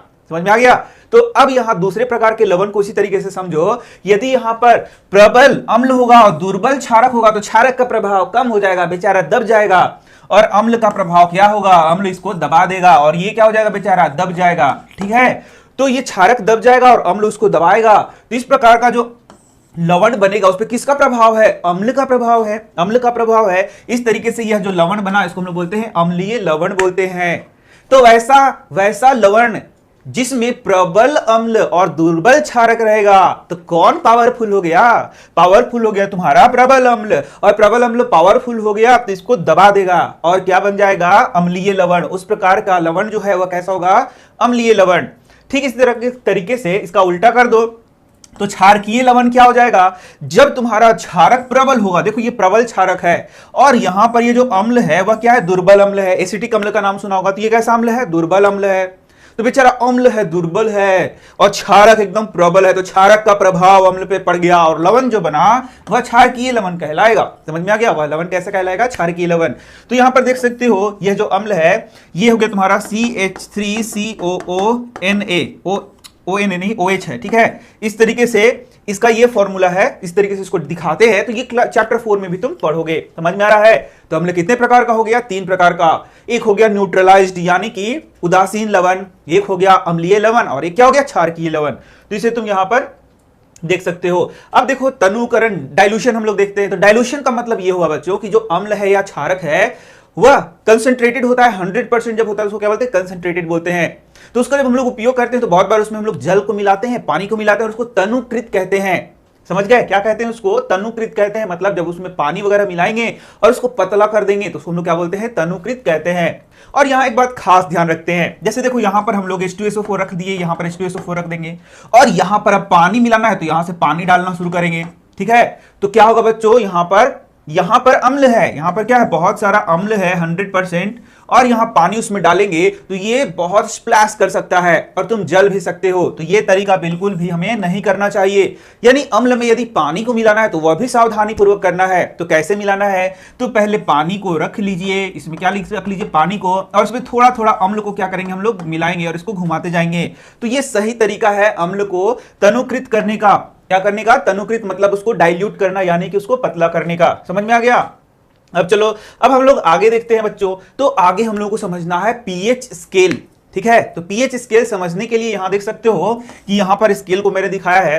तो पीएच स्केल क्या है बच्चों, उसको पहले तुम एग्जाम में अगर तो तुम कैसे लिखोगे वह मैं बता देता हूं। किसी विलयन में उपस्थित हाइड्रोजन आयन की सांद्रता ज्ञात करने के लिए एक स्केल विकसित किया गया जिसे पीएच स्केल कहते हैं। यहां तक समझो, नहीं समझ में आएगा आगे मैं समझा रहा हूं तुरंत तुम्हें। ठीक है, तो यहां पर देखो, समझो जरा सा तुम यहां पर कि यहां पर यदि पानी है, जल है, उसमें यदि हम लोग किसी HCl को डालते हैं, मतलब यहां अम्ल को डालते हैं। जल में क्या डालेंगे, अम्ल को डालेंगे। तो जैसे ही जल में अम्ल को डालेंगे बच्चों वह अम्ल टूटता है। तो देख सकते हो जैसे HCl को हम लोगों ने डाला जल में तो ये H+ आयन देगा और Cl- आयन देगा। ठीक है, ये हाइड्रोजन आयन दे रहा है बच्चों, समझ में आ रहा है। तो जब जल में हम लोग अम्ल को डालते हैं तो वह H+ आयन देता है। शुरू में ही हम लोग पढ़ रहे थे क्या, अम्ल और क्षारक में अंतर। तो मैंने बोला था कि आगे हम लोग जब चैप्टर में चलेंगे तब मैं समझाऊंगा। तो यहां समझ सकते हो कि जब HCl को पानी में डाला तो देखो यहाँ H+ और Cl- आयन दे रहा है। ठीक इसी तरीके से देख सकते हो बच्चों NaOH है यहां पर, यह क्षारक है तुम्हारा। तो ये जो क्षारक है इसको भी जल में डाला जाएगा तो ये क्या करेगा, ये टूटेगा और हाइड्रोक्साइड आयन देगा। क्या देगा, हाइड्रोक्साइड आयन देता है। ठीक इसी प्रकार से साल्ट भी देख सकते हो, यहां आयंस को देगा, तो साल्ट वाला तो तुमको नहीं समझना, ये दोनों समझो। तो यहां से एक चीज समझना है कि जो तुम्हारा अम्ल है वह हाइड्रोजन आयन देता है। अम्ल क्या देता है? हाइड्रोजन आयन देता है। सभी अम्लों के साथ ऐसा नहीं है, लेकिन यूजुअली हम लोग यह समझते हैं कि अम्ल जो है वह क्या देता है? हाइड्रोजन आयन देता है, और जो क्षारक है वह OH- आयन देता है। तो यहां पर दो चीज तुम्हें और सीखना है बच्चों। दो चीज क्या सीखना है? एक होता है प्रबल अम्ल। क्या होता है बच्चों? प्रबल अम्ल। यही जो मैं पीछे पढ़ा रहा था तुम्हें कि प्रबल अम्ल और दुर्बल अम्ल किसे कहेंगे, प्रबल क्षारक और दुर्बल क्षारक किसे कहेंगे, ये हम लोगों को सीखना है। तो बात आ गया कि भाई प्रबल अम्ल, स्ट्रॉन्ग एसिड किसे कहेंगे, वीक एसिड किसे कहेंगे। ठीक है, तो चलो देखो प्रबल अम्ल किसे कहते हैं। तो वैसा अम्ल जो कि पानी में डालने पे पूर्णतया टूट जाता है और बहुत ज्यादा यहां पर हाइड्रोजन आयन हमें मिलता है, उसे हम लोग क्या बोलते हैं? प्रबल अम्ल बोलते हैं। तो देख सकते हो जिस विलयन में अधिक संख्या में H+ आयन उपस्थित करने वाले अम्ल होते हैं वे क्या कहलाते हैं? प्रबल अम्ल कहलाते हैं। सिंपल सा मैटर है कि जब अम्ल को डाला गया जल में तो वह ज्यादा से ज्यादा टूटेगा और H+ आयन देगा। जैसे कि HCl है, ये प्रबल अम्ल है, H2SO4 है वह प्रबल अम्ल है, HNO3 है वह प्रबल अम्ल है, क्योंकि इसको जल में डालने पे ये क्या देगा? ज्यादा से ज्यादा H+ आयन में टूट जाएगा। समझ गए? वैसे ही कुछ ऐसे अम्ल होते हैं जैसे कि CH3COOOH। यहां पर देखोगे कि यहां पर इसको डालने पर पानी बहुत कम हाइड्रोजन आयन मिलता है। हमें क्या मिलता है? बहुत कम हाइड्रोजन आयन मिलता है। समझ में आ रहा है कि यदि HCl को डालेंगे तो बहुत ज्यादा हाइड्रोजन आयन मिलेगा उतना ही अमाउंट में, और उतना ही अमाउंट में यदि हम लोग एसिटिक अम्ल को डालेंगे तो उसमें कम हाइड्रोजन आयन मिलेगा। तो बताओ जरा सा कौन प्रबल हुआ? तो जिसमें ज्यादा हाइड्रोजन आयन मिलेगा वह प्रबल अम्ल होगा, और जिसमें कम हाइड्रोजन आयन मिलेगा वह क्या होगा? दुर्बल अम्ल होगा। बहुत सिंपल सा बात है। ठीक इसी तरीके से प्रबल क्षारक किसे कहेंगे? जिसमें ज्यादा OH- आयन देगा, और दुर्बल क्षारक किसे कहेंगे? जिसमें कम OH- आयन देगा। बस सिंपल सा बात है कि ज्यादा OH- देगा तो प्रबल क्षारक होगा, कम OH- देगा तो दुर्बल क्षारक होगा। बस इतना से समझ लेना है तुम्हें कि अम्ल और क्षार में भी क्या होंगे? प्रबल अम्ल होगा, दुर्बल अम्ल होगा, इस तरीके से। तो इसी के लिए हम लोग यहाँ पीएच स्केल को देखते हैं बच्चों। यहां देखना, इसी के लिए पीएच स्केल बनाया गया है, और पीएच स्केल के द्वारा हम लोग पता करते हैं कि कौन सा अम्ल प्रबल है और कौन सा अम्ल दुर्बल है। ठीक है, तो पीएच लेवल से हम लोग यहां पर इसको पता करते हैं। तो देखो क्या करेंगे, पीएच स्केल क्या है? तो किसी विलयन में उपस्थित हाइड्रोजन आयन की सांद्रता ज्ञात करने के लिए एक स्केल विकसित किया गया है, जिसे हम लोग क्या बोलते हैं? पीएच स्केल कहते हैं। अब ध्यान दो, ये देखो यही है तुम्हारा पीएच स्केल। इस स्केल में 1 से 14 तक अंक अंकित रहेगा। देख सकते हो यहां पर 1 से 14, तो यहां देखो 0 1 2 3 4 5 6 7 8 9 10 11 12 13 14 है। इस तरीके से 0 से यहां 14 दिख रहा है, ये अंकित है। तो यहां पर देखोगे किसी अम्ल या क्षारक की प्रबलता और दुर्बलता के साथ उसका क्या करता है? मान को बताता है। तो यहां से तो तुम एकदम कंफर्म हो कि क्वेश्चन पूछता है, बोलता है किसी विलयन का पीएच का मान 7 है। कितना है बच्चों? 7 है। तो वह विलयन कैसा है? तो तुम्हें उत्तर देना है उदासीन है। यदि पीएच 7 आता है किसी विलयन का तो हम लोग मानेंगे कि वह विलयन क्या है? उदासीन है। ठीक है, तो इस पीएच को हम लोग कैसे ज्ञात करते हैं? तो पीएच पेपर मैंने शुरू में पढ़ाया था, तो पीएच पेपर का उपयोग करेंगे। पीएच पेपर को डालेंगे विलयन में, तो पीएच पेपर का रंग जो है जिस प्रकार से चेंज होगा उस प्रकार से हमें यहां पता चल जाएगा कि वह उसका क्या लेवल है। तो उस तरीके से हम लोग उस विलयन का पीएच पता करेंगे, और पीएच से हमें पता चल जाएगा कि वह जो विलयन है अम्लीय है, क्षारकीय है या फिर उदासीन है। तो तुमसे डायरेक्ट क्वेश्चन पूछा जाएगा किसी विलयन का पीएच 7 है तो बताओ वो कैसा है? तो तुम उत्तर दे देना कि वह उदासीन है। दूसरा क्वेश्चन, यदि उसका पीएच 7 से कम है तो वो कैसा है? तो उत्तर देना अम्लीय है। तीसरा क्वेश्चन, यदि 7 से उसका पीएच ज्यादा है तो क्या है? बोलना क्षारकीय है। चौथा क्वेश्चन, यानी कि नेक्स्ट क्वेश्चन ये पूछेगा कि यदि उसका पीएच 0 है तो वो कैसा है? तो बोलना कि वो बहुत स्ट्रॉन्ग एसिड है, प्रबल अम्ल है। बोलेगा कि पीएच लेवल उसका 6.5 है तो कैसा अम्ल है? तो बोलना दुर्बल अम्ल है। समझ में आ रहा है? यानी कि जैसे जैसे इधर बढ़ते जाएंगे वहां से वैसे प्रबल अम्ल होता जाएगा, प्रबल अम्ल होता जाएगा। यानी पीएच लेवल 3 है तो प्रबल अम्ल है, 2 है तो और प्रबल अम्ल है, 1 है 1.2 है तो और प्रबल अम्ल है, 0 है तो सबसे ज्यादा प्रबल अम्ल है। समझ में आ रहा है? ठीक इसी तरीके से यदि पीएच लेवल इधर बढ़ रहा है तो वह क्षारकीय होते जाएगा। जैसे पीएच लेवल यदि 7 है तो वह सबसे ज्यादा क्षारकीय हो जाएगा, पीएच लेवल 8 है तो कम क्षारकीय है, पीएच 9 है तो वह उससे ज्यादा क्षारकीय है, पीएच 13 है तो बहुत ज्यादा क्षारकीय है। समझ में आ रहा है? तो इस पीएच के द्वारा हम लोग पता करते हैं कि वह जो विलयन है वह अम्लीय है, क्षारकीय है या फिर क्या है, उदासीन है। इस तरीके से इसको मैंने तुम्हें बता दिया। समझ में आ रहा है? यहां पर इस तरीके से ये सारा यहां पर चीज था। अब यहां पर देख सकते हो दैनिक जीवन में पीएच का महत्व। हमारे दैनिक जीवन में पीएच का जो महत्व है उसी से डायरेक्ट क्वेश्चन भी तुमसे पूछा जाता है। तो देख सकते हो पहला क्वेश्चन यही होगा कि हमारा जो शरीर है किस पीएच लेवल पर काम करता है, हमारा जो शरीर है किस पीएच परास पर काम करता है। इसका उत्तर है बच्चों 7 से 7.8 परास इसका होता है। ठीक है, इसको एकदम याद कर लो, ये ऑब्जेक्टिव में पूछा जाएगा। जीवित प्राणी केवल संकीर्ण पीएच परिसर रेंज में ही जीवित रह सकते हैं।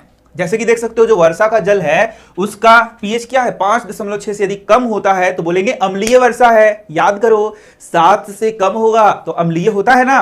तो यहां 5.6 होता है पीएच का लेवल। पीएच यदि क्या है 5.6 है तब तो अम्लीय हुआ ही। और उस प्रकार की वर्षा को क्या बोलते हैं बच्चों, अम्लीय वर्षा कहते हैं, जिसके बारे में मैंने तो बहुत अच्छे से पढ़ाया था। तो अम्लीय वर्षा यदि होगा तो जो जलीय जीव हैं वे क्या होंगे, वे मरना शुरू कर जाएंगे उस अम्ल के कारण। अम्लीय वर्षा से हानि हुआ बच्चों, अम्लीय वर्षा का जल जब नदी में प्रवाहित होता है तो नदी का जल का पीएच का मान क्या हो जाता है, कम हो जाता है।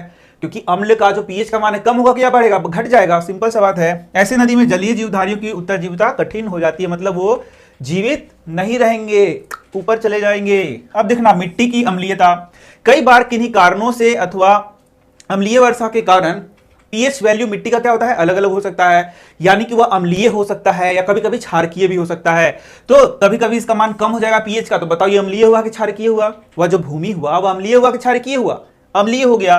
तो जिसके कारण अब अच्छा उपज वहां नहीं मिलेगा। ध्यान से देखो जो पौधे उग रहे हैं वे भी जिस मिट्टी में उग रहे हैं उसका पीएच वैल्यू बहुत इंपॉर्टेंस रखता है उनके लिए।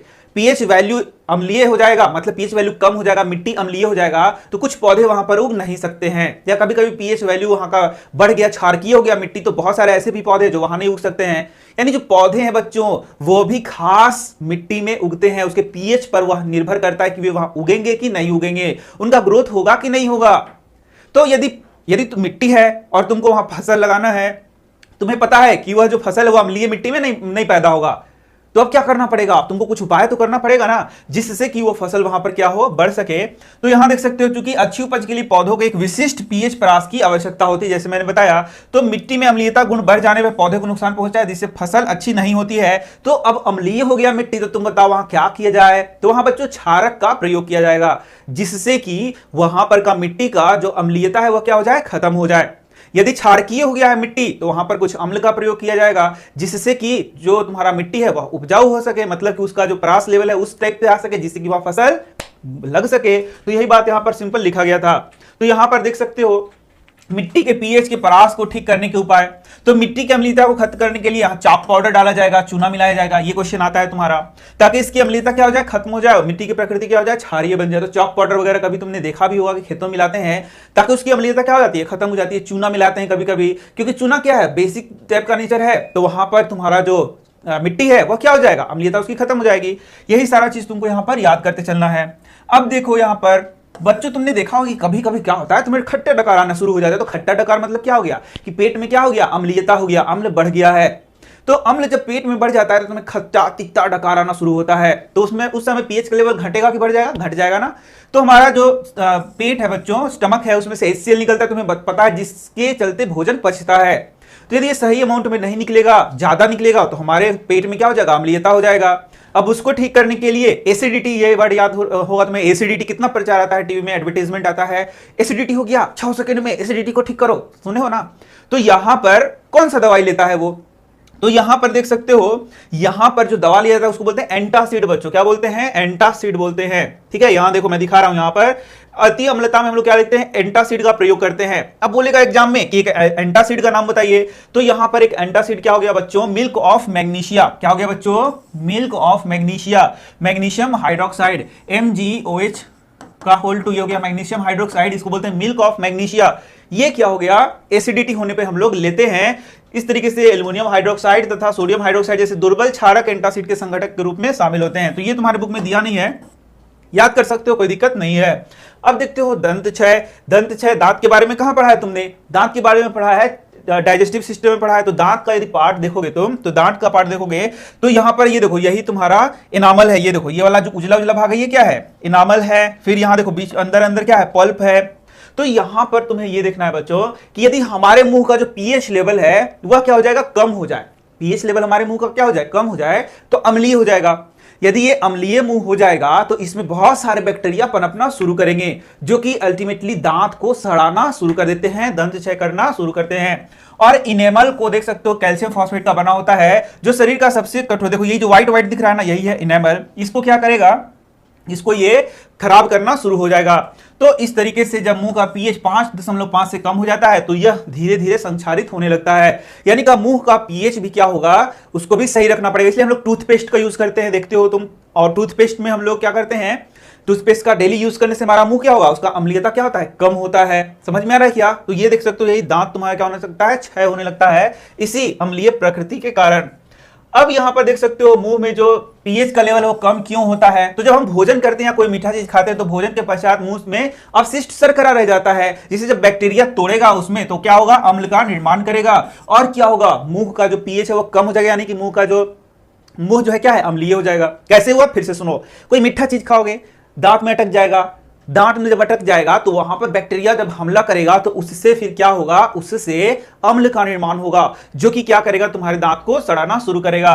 उसका यहां देखते हो अम्ल यहां पर उत्पन्न हो रहा है और वही अम्ल तुम्हारे दांत को फिर क्या करेगा, सड़ाना शुरू करेगा, यानी कि मुंह जो है अम्लीय हो जाएगा।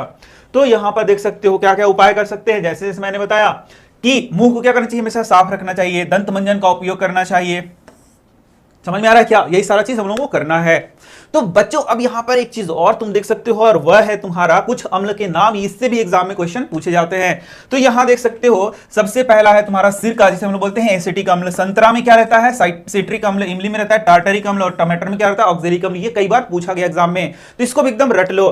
खट्टा दूध में लैक्टिक अम्ल होता है, नींबू में सिट्रिक अम्ल होता है, चींटी का जो डंक होता है उसमें क्या होता है, मिथेनोइक एसिड होता है, अम्ल होता है। और नेटल जो लीफ होता है, पत्ती होता है, उसका डंक में भी क्या होता है बच्चों, मिथेनोइक अम्ल होता है। ठीक है, तो इसको एकदम याद कर लेना है। अब इसके बाद जो हमारा टॉपिक आता है बच्चों वह है कि NaCl के द्वारा बहुत सारे प्रोडक्ट का हम लोग निर्माण करते हैं, तो उन्हीं में से एक एक को हम लोग को देखना है। तो सबसे पहला जो हम लोग को देखना हुआ है NaOH का निर्माण, कि NaOH का निर्माण कैसे होता है, सोडियम हाइड्रोक्साइड का निर्माण NaCl के द्वारा कैसे होता है। तो बहुत सिंपल सा प्रक्रिया है, इसको हम लोग बोलते हैं क्लोर क्षार प्रक्रिया के द्वारा सोडियम हाइड्रोक्साइड का निर्माण होता है। तो चलो हम लोग उसे देखते हैं। तो अब हम लोग देखते हैं कि NaOH कैसे बनता है। तो बहुत आसानी से आप इसको याद कर सकते हो। तो बच्चों यहां पर तुम देख सकते हो, जब सोडियम क्लोराइड, जिसको हम लोग बोलते हैं साधारण नमक, उसका जलीय विलयन, सोडियम क्लोराइड है, उसको जल में मिला दिया तो उसका क्या हो गया, जलीय विलयन हो गया। अब उसमें जब विद्युत धारा प्रवाहित की जाती है तो हमें NaOH प्राप्त होता है। तो तुम देख सकते हो यहां पर किस तरीके से यहां सोडियम क्लोराइड का सॉल्यूशन है, यानी सोडियम क्लोराइड में पानी मिला है, इसे ब्राइन भी कहते हैं हम लोग। और यहां पर देख सकते हो ये है एनोड बच्चों और ये है कैथोड। इस तरीके से सारा व्यवस्था लगाते हैं और यहां पर इलेक्ट्रिसिटी देख सकते हो, यहां इलेक्ट्रिसिटी यानी कि विद्युत धारा प्रवाहित की जाती है।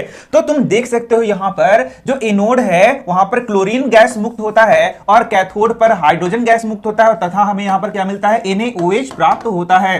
कहां पे मिलता है, कैथोड के नीचे हमें क्या प्राप्त होता है बच्चों, NaOH प्राप्त होता है।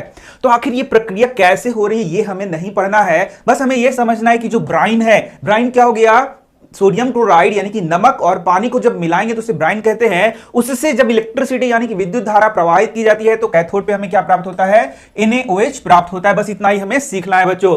तो यहां पर देख सकते हो यहां क्लोरीन गैस भी निकल रहा है, तो क्लोरीन का हम लोग यूज करेंगे क्लोर, और यहां एक क्षार का निर्माण हो रहा है, इसलिए इसे हम लोग कहते हैं क्लोर क्षार प्रक्रिया। तो यहां से कई प्रकार के क्वेश्चन तुमसे पूछे जा सकते हैं। सबसे पहला क्वेश्चन पूछा जाता है कि बताइए कि NaOH कैसे हम लोग NaCl से प्राप्त करते हैं, तो भी ये पूरा डिटेल तुम लिख दोगे। दूसरा क्वेश्चन पूछा जाएगा कि यहां पर इसे क्लोर क्षार प्रक्रिया क्यों कहते हैं या क्लोर क्षार प्रक्रिया क्या है, तो भी तुम इसे लिख सकते हो कि यहां क्लोरीन का निर्माण हो रहा है और साथ ही साथ क्या हो रहा है, सोडियम हाइड्रोक्साइड यानी कि क्षार का निर्माण हो रहा है। तो बच्चों अब यहां पर याद रखना है ये बात कि जो क्लोरीन निकल रहा है वो एनोड पे मुक्त हो रहा है, ये याद रखना, और कैथोड पे हमें हाइड्रोजन गैस प्राप्त हो रहा है और वहीं पे नीचे हमें क्या मिल रहा है, NaOH मिल रहा है। तो यहां देख सकते हो इसके सूत्र को भी याद करते चलो, हमेशा ये तुम्हें याद रखना है, क्योंकि जब सूत्र लिखोगे तभी तुम्हें फुल मार्क्स मिलेगा। तो रासायनिक सूत्र नहीं, समीकरण बोलेंगे। तो रासायनिक समीकरण में देख सकते हो ये NaCl एक्वस है, मतलब जल में घोला जा रहा है, जिसे हम लोग ब्राइन कहते हैं। और यहां पर तुम देखोगे कि ये पानी में घोला गया है और इसे ही विद्युत धारा जब प्रवाहित की जाएगी तो NaOH प्राप्त होगा, क्लोरीन गैस प्राप्त होगा और हाइड्रोजन गैस प्राप्त होगा। तो सोडियम क्लोराइड के विद्युत अपघटन से ये हमें प्राप्त होता है। समझ में आ गया? और बातें देख सकते हो, जब सोडियम क्लोराइड के जलीय विलयन से विद्युत प्रवाहित की जाती है तो इसके एनोड से क्लोरीन गैस और कैथोड से हाइड्रोजन गैस उत्पन्न होते हैं, मुक्त होते हैं। सोडियम हाइड्रोक्साइड विलयन इसके कैथोड के पास प्राप्त होता है, बनता है, जिसे हम लोग कलेक्ट करते हैं। तो इसको एकदम याद कर लेना। अब आगे तुम देख सकते हो क्लोर क्षार प्रक्रिया के उत्पाद क्या क्या है, अभी तो बता दिया। सोडियम हाइड्रोक्साइड है, क्लोरीन गैस है और क्या है, हाइड्रोजन गैस है। तो बच्चों यहां पर ये जो उत्पाद प्राप्त हो रहे हैं इसका बहुत सारा क्या है, उपयोग भी है। तो तुम देख सकते हो यहां कितना अच्छा से समझाया गया है तुम्हारे बुक में। तो ये देख सकते हो ये नमक है, तो नमक से सोडियम हाइड्रोक्साइड बन रहा है, ये बात याद रखना, ठीक है। तो ये देखो नमक है और इसमें क्या क्या प्राप्त हो गया, देखो हमें हाइड्रोजन गैस प्राप्त हो गया, क्लोरीन गैस प्राप्त हो गया और सोडियम हाइड्रोक्साइड प्राप्त हुआ। इसका कहां कहां उपयोग होगा, तो देख सकते हो हाइड्रोजन का उपयोग ईंधन के रूप में किया जा सकता है, मार्गरीन खाद के लिए, अमोनिया बनाने के लिए, ठीक है, इसका उपयोग किया जाता है। ठीक इसी तरीके से क्लोरीन का उपयोग जल को स्वच्छ बनाने के लिए, स्विमिंग पूल में इसको डाला जाता है, पीवीसी बनाने में, रोगाणुनाशक के रूप में, सीएफसी की बनाने में, कीटनाशक के रूप में इसका उपयोग किया जाता है। अब बच्चों तुम देखोगे कि जब हाइड्रोजन और क्लोरीन दोनों को मिक्स करके उपयोग करेंगे तो हाइड्रोक्लोरिक अम्ल HCl का निर्माण इससे किया जा सकता है। अब देखो यहां NaOH का भी बहुत सारा प्रयोग है, जैसे देख सकते हो धातुओं से ग्रीस हटाने के लिए NaOH का उपयोग करेंगे, साबुन तथा मार्जक बनाने में NaOH का उपयोग होगा, जिसको चैप्टर 4 में मैंने पढ़ाया था, कागज बनाने के लिए इसका उपयोग होगा, कृत्रिम फाइबर के लिए उपयोग होगा, और जो सबसे इंपॉर्टेंट है इन दोनों को मिला के वह होगा विरंजक चूर्ण। विरंजक चूर्ण बनाने के लिए इसका उपयोग किया जाता है। देखा तुमने उपयोग, ये सारे उपयोग हम लोगों को याद करना है। अब हाइड्रोक्लोरिक अम्ल जो बन रहा है उसका उपयोग इस्पात की सफाई, अमोनियम क्लोराइड बनाने में, औषधि बनाने में, सौंदर्य प्रसाधन के लिए हाइड्रोक्लोरिक अम्ल का उपयोग किया जाता है। तो ये सारी चीजें तुम्हें याद कर लेनी है। अब देखोगे जो सोडियम हाइड्रोक्साइड जैसे NaOH का उपयोग मैंने बता दिया, बहुत सारे इसका उपयोग बताया, क्लोरीन गैस का उपयोग बता दिया, हाइड्रोजन गैस का उपयोग बता दिया। तो अब हम लोग देखते हैं यहां पर अब विरंजक चूर्ण का उत्पादन, ठीक है। तो विरंजक चूर्ण का कैसे उत्पादन होगा अभी तो मैंने बताया। तो यहां पर अब दो तीन चीज बहुत ध्यान से सुनो। सबसे पहला इस तरीके का जो प्रश्न आएगा उसमें पहला क्वेश्चन आएगा कि जैसे विरंजक चूर्ण हम पढ़ रहे हैं तो विरंजक चूर्ण कैसे उत्पादन होता है। दूसरा क्वेश्चन पूछेगा कि इसका क्या क्या उपयोग है, ठीक है, और इसका जो रासायनिक समीकरण है वह भी याद कर लेना है। साथ ही साथ यहां पर 1 मार्क्स में तुमको बहुत बार पूछा जाए कि विरंजक चूर्ण का सूत्र क्या है, तो CaOCl2 ये क्या है, विरंजक चूर्ण का सूत्र है, इसको याद करके रखना है। इस तरीके से क्वेश्चंस पूछे जाते हैं, तुम्हें हमेशा इसको याद करके रखना होगा। तो क्लोर क्षार प्रक्रिया से प्राप्त क्लोरीन और सूखे बुझे हुए चूने की प्रक्रिया से विरंजक चूर्ण प्राप्त होता है। तो देख सकते हो ये बुझा हुआ चूना है और ये हो गया क्लोरीन। इसका जब हम लोग क्या कराते हैं, रिएक्शन कराते हैं, तो क्या बन गया तुम्हारा, बोलो, यहां पर बन गया विरंजक चूर्ण और H2O का निर्माण हो गया। तो यहां पर CaOH का होल 2 है और Cl2 है, तो इसका हम लोग क्या यूज कर रहे हैं, विरंजक चूर्ण को बनाने में उपयोग कर रहे हैं। और ये CaOCl2 क्या बन रहा है, विरंजक चूर्ण हमारा बन जा रहा है, ठीक है।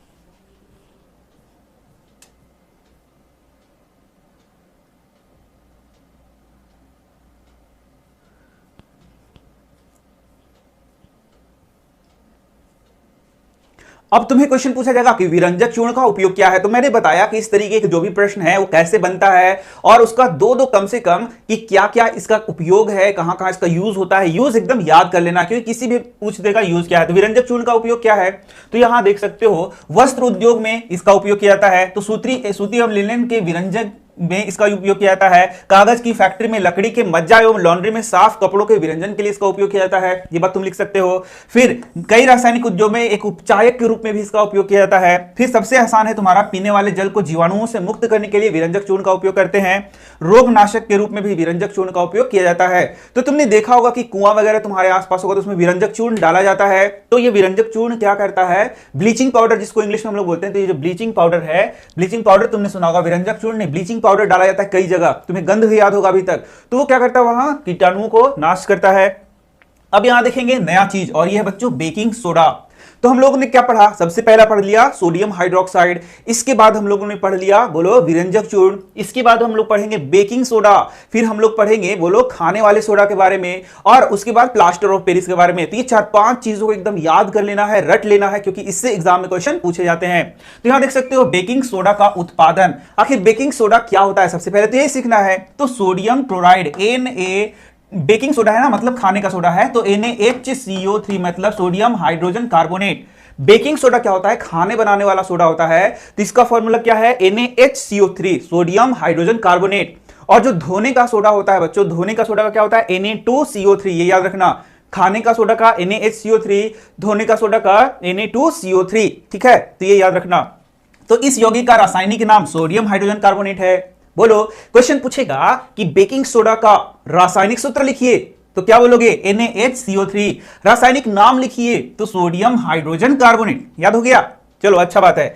कच्चे पदार्थों में सोडियम क्लोराइड का उपयोग कर इसका निर्माण किया जाता है। तो यहां पर देखोगे कैसे कैसे इसको बनाया जाता है, तो ये तुम याद कर सकते हो। तो यहां देख सकते हो सोडियम क्लोराइड हो गया, H2O CO2 NH3 हो गया, इससे NH4Cl बनता है, और फिर यहां सोडियम हाइड्रोजन कार्बोनेट का निर्माण होता है। तो यहां अमोनियम क्लोराइड और बोलो सोडियम हाइड्रोजन कार्बोनेट यानी कि बेकिंग पाउडर का निर्माण होता है।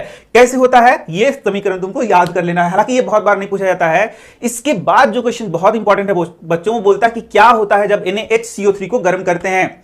तो जब NaHCO3 को गर्म करते हैं तो Na2CO3 का निर्माण होता है, ये बात तुम याद रखना, ये कई बार पूछता है, इसलिए मैं यहां पर मैंने बता दिया।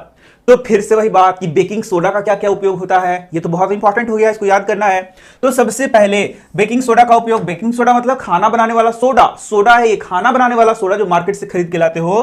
तो इसका उपयोग रसोई घर में स्वादिष्ट खस्ता पकौड़े बनाने में किया जाता है, और भी बहुत सारे खाद्य पदार्थों को बनाने में बेकिंग सोडा का उपयोग करते हैं। कभी कभी इसका उपयोग खाने को शीघ्रता से पकाने के लिए भी किया जाता है, थोड़ा सा सोडा डाल देने पर खाना क्या होता है, जल्दी से पक जाता है। अब यहां देखोगे तुम, बेकिंग हम लोगों ने सोडा पढ़ लिया, अब हम लोग पढ़ेंगे बेकिंग पाउडर। तो बेकिंग सोडा और बेकिंग पाउडर में काफी अंतर होता है, ठीक है।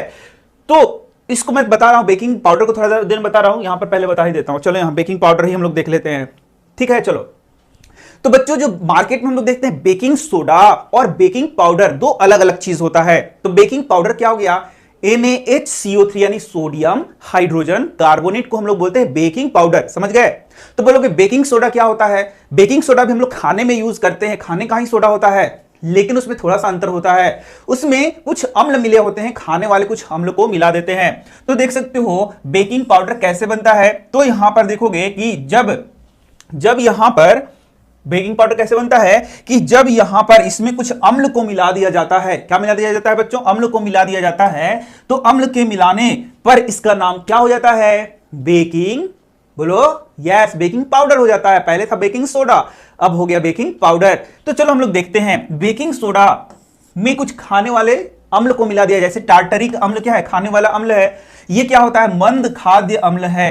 तो जब बेकिंग सोडा में मंद खाद्य अम्ल को जैसे कि टार्टरिक अम्ल को मिला दिया जाए तो इससे बेकिंग पाउडर का निर्माण होता है। समझ में आ गया कितना आसान है कि बेकिंग पाउडर कैसे बनता है। तो यहां देख सकते हो, जब बेकिंग पाउडर को जल में मिलाकर गर्म किया जाता है तो यह कार्बन डाइऑक्साइड और अम्ल का सोडियम लवण प्रदान करता है। तो अब देखो, अब बेकिंग पाउडर को, सोडा नहीं, बेकिंग पाउडर को जब हम लोग भोजन में मिलाएंगे, जैसे कि उसको मान लो कि आटा में मिलाकर उसको गूंथ दिया जाए या फिर उसको मैदा में मिलाकर गूंथ दिया जाए, तो देखोगे कि वो थोड़ा थोड़ा फूल जाता है। तो आखिर कैसे होता है, तो यह होता है बच्चों CO2 के निर्माण के कारण। CO2 निर्माण होता है, कार्बन डाइऑक्साइड उत्पन्न होता है जो ब्रेड या केक को फुलाकर उसको स्पंजी बना देता है। ब्रेड को क्या करेगा, फुलाएगा और उसको स्पंजी बनाएगा। तो तुमसे कभी ये क्वेश्चन पूछा भी जा सकता है कि ऐसा क्यों, तो बोलोगे जैसे इसको गर्म करोगे तो यहां पर क्या निकलेगा, CO2 का निर्माण होगा, जिससे वो क्या होगा, फूल जाएगा और उसमें स्पंजी जैसा वो बन जाएगा। स्पंजी उसका क्या हो जाएगा, बोलो उसका लुक हो जाएगा। समझ में आ गया। चलो हम लोग क्या पढ़ रहे हैं, हम लोग पढ़ रहे हैं बेकिंग सोडा का उपयोग। बेकिंग सोडा माने NaHCO3 का उपयोग। तो उसी में हम लोगों ने पढ़ा कि बेकिंग सोडा से बेकिंग पाउडर भी बनाते हैं। तो क्या बेकिंग सोडा का और भी उपयोग है, यस, बहुत सारा उपयोग पढ़ना है।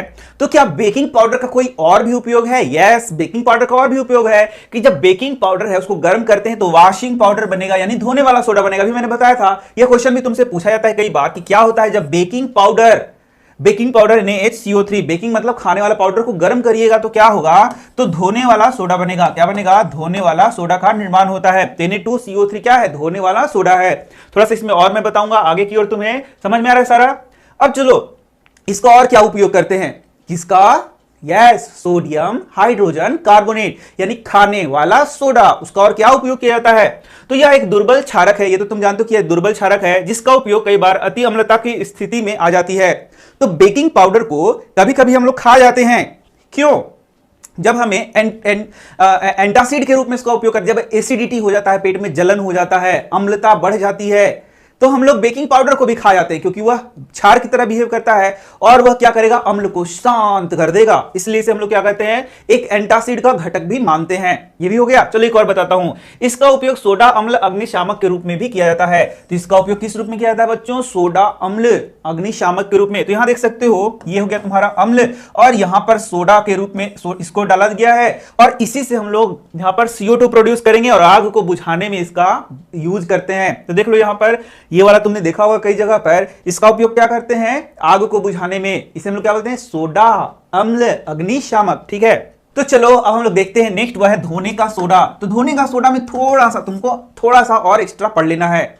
तो बच्चों अभी तुमने देखा था कि जो सोडियम हाइड्रोजन कार्बोनेट है NaHCO3 है, इसको गर्म करते हैं तो Na2CO3 बनता है। याद आ रहा है कि क्या बनता है? सोडियम कार्बोनेट बनता है। इसे ही मैंने बताया था कि सही धोने का सोडा कहते हैं, सोडियम कार्बोनेट को क्या बोलते हैं? धोने का सोडा। तो थोड़ा सा इसमें चेंज कर देना है कि ये सोडियम कार्बोनेट का क्रिस्टलीकरण होता है, मतलब इसमें H2O जुड़ जाता है और यह क्या होता है? यह फिर इसे हम लोग क्या बोलते हैं? धोने का सोडा। तो जब तुम्हारे एग्जाम में आएगा कि धोने का सोडा का फॉर्मूला बताइए, तो तुम लिख देना Na2CO3.10H2O, ऐसे तुम लिख देना। ठीक है, ये हो गया तुम्हारा धोने का सोडा।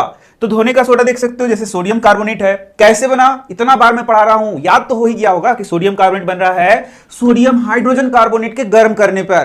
तो ये जो सोडियम कार्बोनेट है उसमें 10H2O जुड़ा, क्रिस्टलीकरण हुआ और यही तुम्हारा हो गया, क्या हो गया? धोने वाला सोडा। धोते रहो। चलो यहां देखो, यहां पर ये दिखा रहा है कि ये क्रिस्टलीकरण का क्या है? तुम्हारा जल है बच्चों। अब देखो धोने के सोडा का उपयोग, तो धोने वाला का सोडा का उपयोग खाने में करोगे, धोने में तो करोगे। तो यहां देखना, सोडियम कार्बोनेट का उपयोग कांच, साबुन एवं कागज उद्योग में किया जाता है। ये तो तुम्हें रटना पड़ेगा। इसका उपयोग बोरेक्स जैसे सोडियम यौगिक के उत्पादन में किया जाता है। सोडियम कार्बोनेट का उपयोग घर में साफ सफाई के लिए किया जाता है। जल की स्थायी कठोरता को दूर करने के लिए इसका उपयोग किया जाता है। याद कर लोगे ना? एकदम याद करना पड़ेगा। एक तो याद ही है कि यार इसको साफ सफाई के लिए यूज करते हैं। अस्थायी कठोरता दूर करना है जल का, तो मतलब जल कड़ा हो जाएगा, उसी को कठोरता कहते हैं, नहीं कहते हैं? तो चैप्टर 4 में मैंने पढ़ाया है बहुत अच्छे से, वहां जाके पढ़ लेना कि जल की कठोरता क्या होती है। तो यहां देख सकते हो जल की अस्थायी कठोरता को दूर करना है तो यहां पर हम लोग को धोने के सोडा का उपयोग करते हैं। दो तो ऐसे ही हो गया, दो एक्स्ट्रा तुम यहां पर याद कर लेना। अब बच्चों लास्ट देख सकते हो, ये है प्लास्टर ऑफ पेरिस। इससे भी बहुत इंपॉर्टेंट क्वेश्चन पूछा जाता है। तो सबसे पहला क्वेश्चन क्या है? प्लास्टर ऑफ पेरिस किसे कहते हैं? तो प्लास्टर ऑफ पेरिस किसे कहते हैं? देख सकते हो, कैल्शियम सल्फेट CaSO4 .12H2O, इसको बोलते हैं प्लास्टर ऑफ पेरिस बच्चों। और दूसरा होता है जिप्सम, तो CaSO4 2H2O को हम लोग क्या बोलते हैं? जिप्सम। दोनों याद रखना है, बस बहुत सिंपल सा है। तो बोलता है कि प्लास्टर ऑफ पेरिस कैसे बनाया जाता है? तो बहुत आसान है कि जब जिप्सम को 373 केल्विन पर गर्म करते हैं तो ये जल के अणुओं का त्याग करता है और कैल्शियम सल्फेट हेमीहाइड्रेट अर्धहाइड्रेट का निर्माण करता है, जिसे हम लोग प्लास्टर ऑफ पेरिस कहते हैं। इसे प्लास्टर ऑफ पेरिस कहते हैं। इस पदार्थ का उपयोग तो तुम जानते हो कि डॉक्टर जब हड्डी टूटता है तो इसी का उपयोग करता है उसको प्लास्टर करने के लिए। घरों में हम लोग इसका यूज करते हैं, मुखौटा बनाने के लिए यूज करते हैं, तो बहुत जगह इसका उपयोग है। अब देखना, जब प्लास्टर ऑफ पेरिस में पानी डाल देते हैं बच्चों, तो देख सकते हो प्लास्टर ऑफ पेरिस में जैसे ही जल डालते हैं तो वो जिप्सम का निर्माण करता है, CaSO4.2H2O का निर्माण करता है। तो ये सब बात तुमको याद रखना है, कोई दिक्कत नहीं है ना? तो यही सारा चीज था बच्चों, बहुत आसान था ये चैप्टर। तो बच्चों यदि तुम हमारे चैनल से पढ़ते हो, रेगुलर पढ़ते हो, चैनल में पढ़ने में मजा आ रहा है, तो जरूर सब्सक्राइब करके ही पढ़ना, वीडियोस को शेयर करना।